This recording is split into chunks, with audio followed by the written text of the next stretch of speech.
87. Alors aujourd'hui, on se retrouve pour une petite vidéo pour rectifier un petit peu ce qui se passe pour l'instant par rapport avec Sony PlayStation. Je tiens déjà à préciser une chose, je ne suis pas absolument pas un fanboy de PlayStation. Bien sûr, j'ai la PS2, la PS3, la PS4.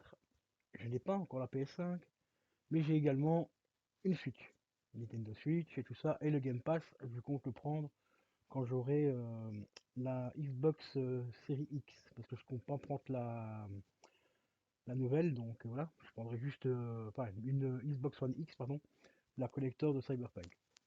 Comme ça, je possède les trois consoles. Et donc, je voulais revenir un petit peu sur la polémique qu'il y a pour l'instant aujourd'hui. Comme vous le voyez, je vous ai mis un petit peu les trois consoles, enfin les trois consoles entre guillemets, parce que le Game Pass c'est pas tout à fait une console, mais je vous ai mis principalement donc le nouveau pack de chez Sony. Donc concernant le nouveau Call of, donc ils ont sorti deux packs. Le premier pack c'est avec la console digitale et la console avec le lecteur physique au prix de 550 euros je crois pour la digitale, ou 560 euros, je sais plus exactement combien elle tourne, donc la version des maths, et un peu plus de 600 euros, c'est 619 euros je crois la version avec le lecteur CD. Alors pourquoi il y a une polémique concernant encore une fois Sony? C'est tout simplement parce que le Call of Duty ne sera pas en physique proposé, donc il ne sera pas tout simplement proposé en version physique dans ce pack. Il y aura tout simplement un code. Et comme d'habitude, ben, notre cher Vitron a fait une vidéo là-dessus. Je lui ai expliqué un petit peu mon raisonnement, et comme d'habitude, il n'assume pas ce qu'il dit, donc il a dit oui, mais c'était pour rire, machin, machin, blabla, blabla, et encore du blabla comme il fait d'habitude. Mais je lui ai fait tout simplement comprendre ben, qu'il n'y a pas que Sony qui fait ça. Regardez, il y a même des boîtes qui font pire. Nintendo, pourtant Nintendo c'est quand même une boîte assez qualitative, qui propose des jeux de qualité, des consoles de qualité et tout ce qu'on veut. Et bien quand vous achetez la console Switch Splatoon 2, donc la console collector, ben vous n'avez pas le jeu en démat. Non, non, ni en code, hein. Vous n'avez pas le jeu en code. Parce qu'il n'y a tout simplement pas de jeu. Voilà, ni en code, ni en physique. Mais par contre, sur Nintendo, on crache pas. Hein, tu vois, on tape pas dessus. Ah non, non, c'est pas bien. Ah, c'est pas bien, on peut pas taper. Mais par contre, le Game Pass, alors qu'est-ce que vous voulez dire sur le Game Pass, les amis? Là, vous avez rien du tout. Putain, c'est un abonnement, les gars. Tu payes 13 euros par mois. Où je suis d'accord avec toi, t'as blindé le jeu, mais t'as même pas le temps de finir tous tes jeux. Donc c'est quoi? C'est le McDonald's du jeu vidéo, c'est ça? Donc à force de consommer, consommer, consommer, tu prends même plus de plaisir à tester tes jeux, tellement que t'en as une pelle à faire. Et par contre, la nouvelle polémique, parce que ça, on en a quasiment pas parlé, des anciens jeux, comme par exemple Visage, je prends que celui-là parce que j'ai un pote qui l'avait pris, enfin qui avait pris le Game Pass pour faire Visage, et ben Visage, retiré du Game Pass. Voilà, tout simplement. Il n'y a pas que celui-là, il y a encore des autres jeux, hein. Donc, en fait, quand tu prends le Game Pass, tu payes 13 balles, mais il te reste quoi au final? Une fois que tu as fini ton mois de 13 euros, il te reste quoi? T'as juste un portefeuille vide. Voilà. Que en achetant par exemple le pack de chez PlayStation avec donc en code le Call of Duty, bah il te reste au moins la console. Bon, certes, c'est 620 balles si tu prends en version physique, avec le lecteur physique quoi, mais t'as au moins la console. Que le Game Pass, tu vas payer 13 balles par mois. Hein, je sais pas si tu t'imagines, 13 euros par mois. Donc ça représente quand même un chiffre de... Attendez, hop, multiplié par 12, ça fait quand même 156 euros par an. D'accord? On va estimer qu'une console tient à peu près 5 ans. PS5 par exemple, on va dire 5 ans. Ça te fait au bout de 5 ans,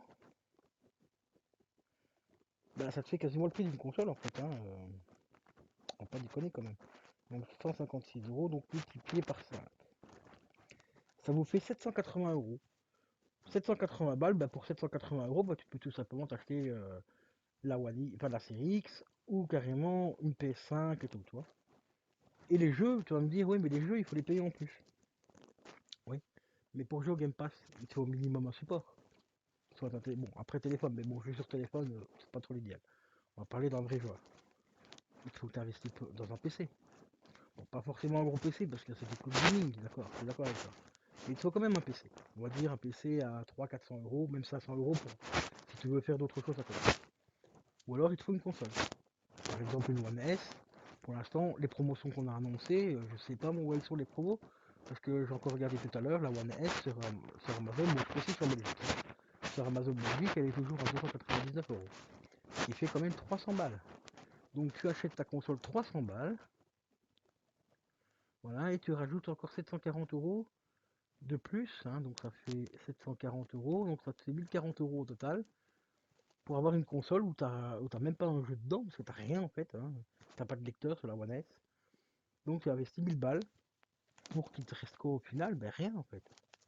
Bon, plus tard, tu pourras peut-être revendre la console dans 4-5 ans, mais bon, une One S, franchement, revendre ça, je vois pas combien tu vas revendre ça. Surtout qu'il n'y a pas de lecteur, il n'y a rien quoi. Et là, la fameuse Switch, où tu achètes la Switch, et ben pareil aussi. Là, il te reste t'as au moins la console. La console physique avec un lecteur de cartouche physique, donc tu peux racheter des jeux à côté. Mais le Game Pass, t'as rien quoi. C'est un peu comme si un jour tu devrais sortir dehors et on te dit ah ben t'as le choix monsieur, t'as le choix. Soit tu vas respirer l'air pollué gratuitement ou on te donne de l'air pur mais c'est payant, 13 € par mois. Tu vas faire quoi? Tu vas le faire? Tu vas payer pour respirer? Tu vas payer pour jouer en fait. Ben là ici tu payes pour jouer. Je trouve ça complètement débile. Je trouve ça complètement débile, surtout que maintenant les jeux on peut les trouver. Bon, je vais prendre l'exemple de la PS5 parce que PS4 et PS5 pas trop la suite parce que la Switch les jeux décotent très rarement. Ça arrive de temps en temps mais c'est très rare. Donc on va prendre l'exemple de la PlayStation 5 et la PlayStation 4. Tu as un nouveau jeu, par exemple Call of Duty ici en démat sur le store de PlayStation, donc c'est la version Gold je crois, il est à 80 €. D'accord? Donc ce qui fait à peu près 60-70 € le jeu normal, donc édition standard. Tu attends ne fût-ce que 2, voire grand maximum 3 mois. Tu attends 3 mois, tu vas sur Rakuten ou même des bas, et ton jeu, bah, tu le trouveras 25-35 €. Entre 25 et 35 balles. Donc quasiment pour rien. Donc pour le même prix, tu peux acheter deux jeux, deux gros AAA pour le prix d'un jeu. Voilà. Sur une Game Pass, et ben, tu vas payer 13 balles. Sur un mois, ben, je te souhaite bonne chance pour finir certains jeux, parce qu'il y a certains jeux qui prennent beaucoup plus de temps. Alors, mettons que tu as un joueur moyen, on va dire tu vas faire un gros jeu, il va te falloir à peu près 2 mois. Donc tu vas payer 26 balles d'abonnement pour finir ton jeu. En prenant en compte que tu ne vas pas jouer à d'autres jeux à côté. Hein. Et la tentation est très grande. Hein. En mettant, tu vas te concentrer que sur ce jeu-là, tu vas payer 26 balles pour finir ton jeu. Une fois que tu as fini ton jeu, bah, il te reste quoi? Bah, comme je te l'ai dit, un portefeuille vide. Tu auras moins 26 € sur ton compte et tu auras même pas le. Et le jeu, tu pourras même pas le revendre.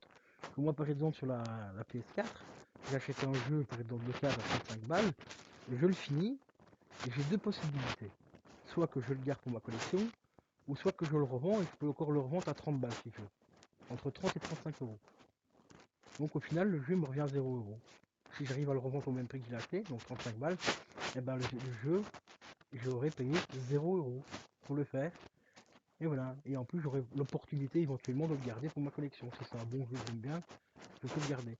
Et là, je mets au défi quiconque de venir chez moi, me retirer le jeu. C'est le Game Pass, ils appuient sur un bouton, malgré que tu payes ton abonnement, tu n'as juste qu'à dire rien en fait.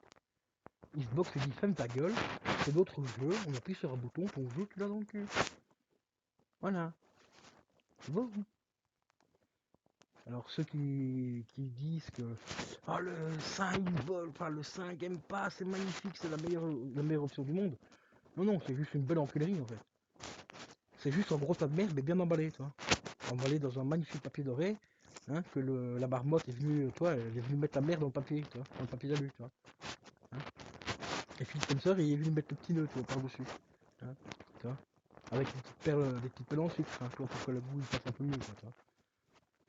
Donc c'est bien les gars de cracher sur Sony et tout ça. Mais il faut regarder un petit peu ce que les autres ils font à côté. Voilà. Que ce soit Nintendo ou Xbox. Voilà. C'était juste mon point de vue les amis. Bon, sur ce, je vous dis à la prochaine. Portez-vous bien. Ciao, ciao.